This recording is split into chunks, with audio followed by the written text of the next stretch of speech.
I think this started just after the car crash. I've never been quite well since then. My girlfriend died in the crash about a year ago. The car I was driving hit the curb and flipped. The police said it probably wasn't my fault. Something about oil in the road, but I don't know. I don't remember what happened anyway. All I remember is waking up upside down in the car and seeing my girlfriend's face staring at me. She never put on her seatbelt. The ambulance guy said she died immediately, but he lied. She was still alive. I know. I could tell by her eyes. I was pinned by the steering wheel and I couldn't move. And I had to watch the desperate pleading in those eyes fade, and finally vanish, as her body slowly relaxed and fell on top of me in the compacted space of the crushed vehicle. It was a full 15 minutes before anyone found us. That, I guess, was pretty scary in itself. Anyway, I was in the hospital for a few months. I was morphiated pretty good most of that time, which wasn't as pleasant as you might think. I kept having these visions. I was never really sure whether I was awake or asleep. Sometimes at night, I'd wake up for no reason, convinced someone was in the room. Then I'd listen to the absolute stillness of the dark ward for the slightest sound. The tiniest echo of a squeak far away down the corridors.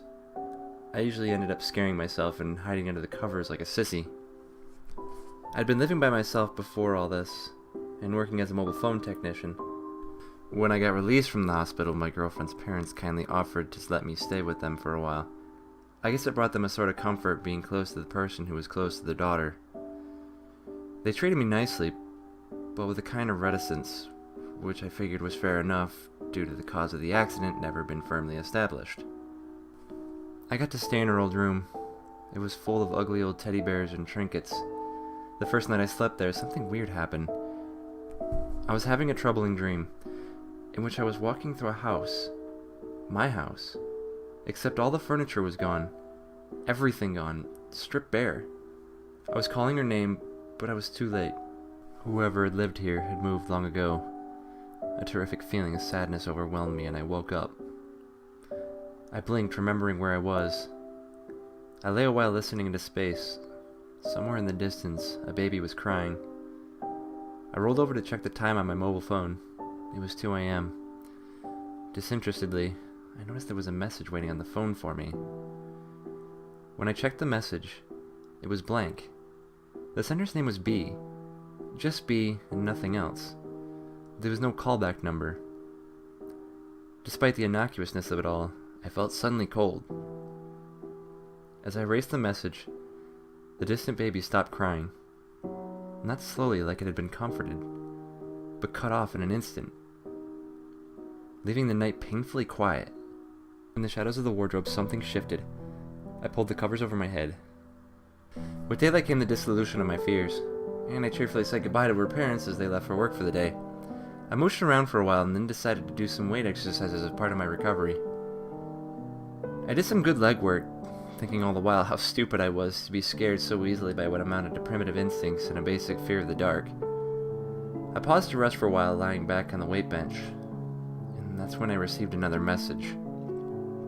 It was the same thing, blank, but this time the sender's name came up as Ba. This annoyed the hell out of me. It was obvious someone was playing some kind of sick joke, since the next message would undoubtedly be from Bab and then Baby, which was the pet name my girlfriend and I used for each other. Not an imaginative pet name, I know, but then hey. I frowned, staring at the phone. I knew what I was going to do. I'd get this bastard, whoever it was. Like I said, I worked in the mobile phone industry. I made a few calls. Soon, I had the equipment I needed to track and trace any outside contacts coming into my phone. The legality was dubious, but I didn't give a shit. That night I stayed up late, excited by the prospect of hunting down the perpetrator. It was a nice clear night, and very still. I loaded up all my equipment into my girlfriend's parents' car, which I had to explain to them I needed to borrow for a special phone company investigation. They were apprehensive, because it was the first time I would have driven since the accident, but I was persistent. Then I made a little pot of coffee, and played some video games, and waited. It came in at 1 a.m. My phone started blinking and beeping, and I grabbed for it reflexively, knocking it off the counter. When I checked the message, it didn't say bad like I expected, but just garbled numbers and letters. No matter.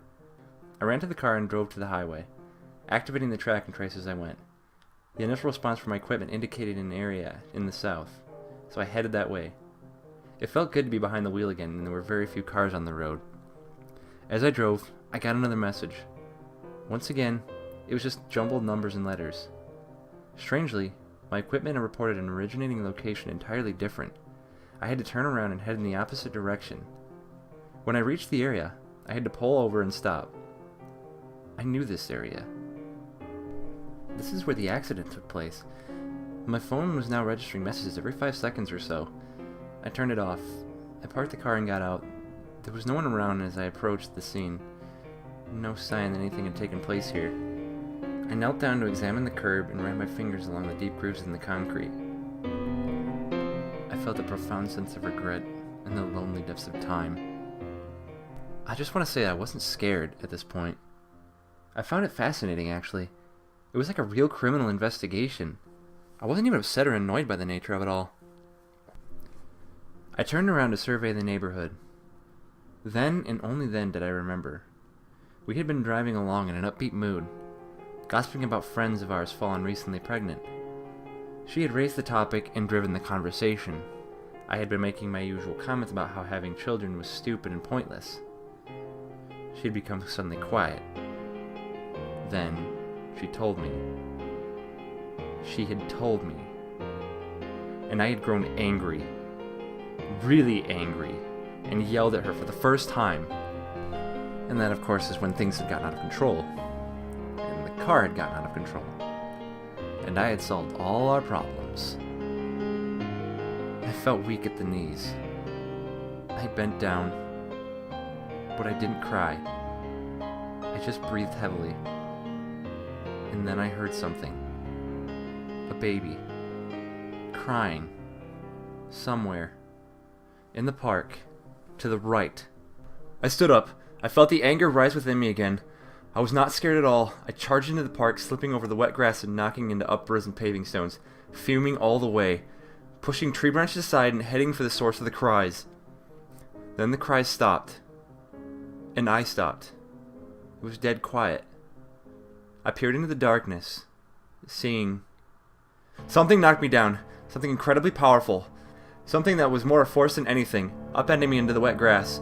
Something pressed against my chest and my face, suffocating me, pinning my arms and legs against all hope of rebellion. Something held me there while I panicked and exhausted all options of panic, until it stopped trying to thrash around and just screamed. Except something pushed itself down on my throat and stopped that too.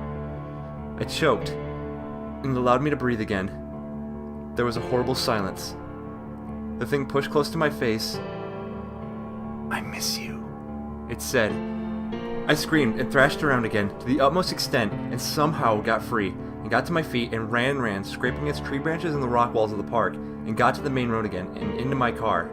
I drove out of there at full speed, talking to myself. What the fuck? What the fuck was that? Over and over again, and sort of choking and laughing even. Oh my god, what am I going to do? What am I going to do? I can't believe it. I can't believe it. Driving with pretty good precision considering, looking around in the backseat to make sure nothing was there, until I eventually calmed down a little and started explaining to myself, in a voice that was odd and high-pitched to me. That makes no fucking sense. None at all. No fucking sense. You're stressed out. You need to relax. Relax. Take some time off. You need to fucking relax. You're crazy. You're crazy.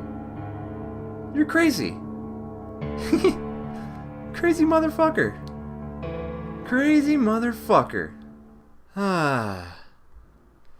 When I reached her parents' house, it was dawn, and my stomach ached terribly. I stumbled out of the car and reached the porch, before going into violent convulsions and throwing up in the garden. Her mother, who was in the kitchen, heard me and came out. Finding me in such a state, she took me upstairs to the lounge and laid me down. Laid me down on the couch and woke her husband. I felt like if I just focused hard enough, I could return to normal. I breathed deeply and tried to contain the waves of nausea that were washing over me. Clearly, it was post-traumatic stress disorder.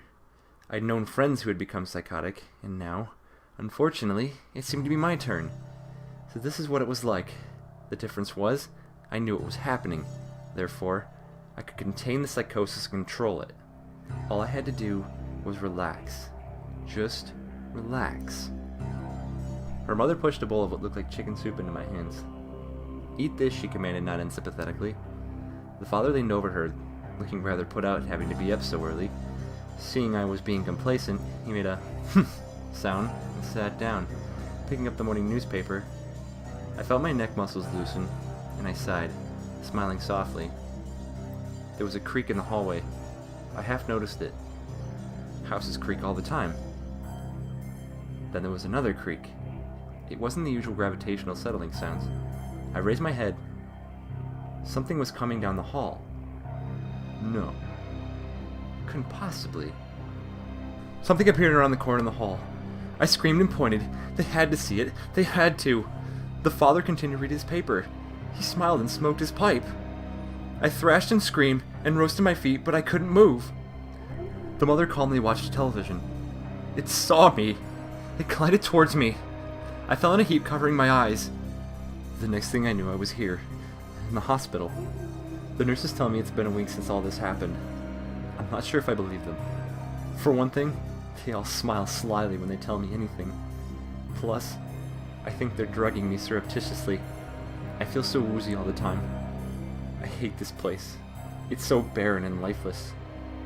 But to be honest, I like the fact that there are bars on the windows. Sometimes I wake up at night.